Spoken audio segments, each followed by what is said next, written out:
మాజీ governor Tamilisai Soundararajan political re entry ఇచ్చారు. తమిళనాడు రాష్ట్ర రాజకీయాల్లో ఆమె క్రియాశీలకం కాబోతున్నారు. లోక్సభ ఎన్నికల్లో పోటీ చేస్తున్న తమిళిసై కేంద్ర మంత్రి కిషన్ రెడ్డి, తమిళనాడు బీజేపీ రాష్ట్ర అధ్యక్షుడు అన్నమలై సమక్షంలో బీజేపీలో చేరారు. రాబోయే లోక్సభ ఎన్నికల్లో తమిళనాడు నుంచి ఆమె బీజేపీ అభ్యర్థిగా పోటీ చేయబోతున్నారు.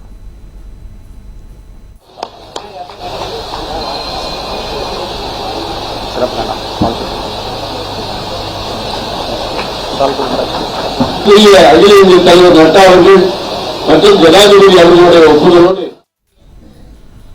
గతంలో తమిళనాడు బీజేపీ అధ్యక్షురాలిగా పనిచేసిన తమిళిసైని బీజేపీ హైకమాండ్ గవర్నర్ గా నియమించింది. 2019లో తెలంగాణ గవర్నర్ గా బాధ్యతలు చేపట్టారు. అనంతరం పుదుచ్చేరి గవర్నర్ గా కూడా అదనపు బాధ్యతలు అప్పగించారు. 2024 వరకు ఆమె విధులు నిర్వహించారు. అయితే మళ్లీ ప్రత్యక్ష రాజకీయాల్లోకి రావాలని భావించిన తమిళిసై ఆ నిర్ణయానికి బీజేపీ పెద్దలు ఓకే చెప్పడంతో బ్యాక్ టు పాలిటిక్స్ అన్నారు. తమిళనాడులో బీజేపీ నుంచి పోటీకి గ్రీన్ సిగ్నల్ రావడంతో గవర్నర్ పదవికి రాజీనామా చేశారు. అందుకు రాష్ట్రపతి కూడా ఆమోదం తెలపడంతో ఇవాళ బీజేపీ తీర్థం పుచ్చుకున్నారు తమిళిసై.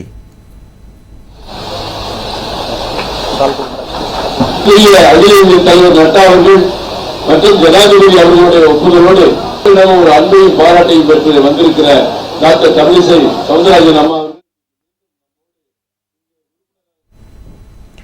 మాజీ governor Tamilisai Soundararajan political re entry ఇచ్చారు.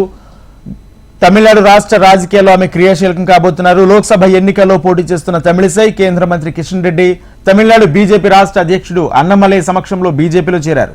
రాబోయే లోక్సభ ఎన్నికల్లో తమిళనాడు నుంచి ఆమె బీజేపీ అభ్యర్థిగా పోటీ చేయబోతున్నారు.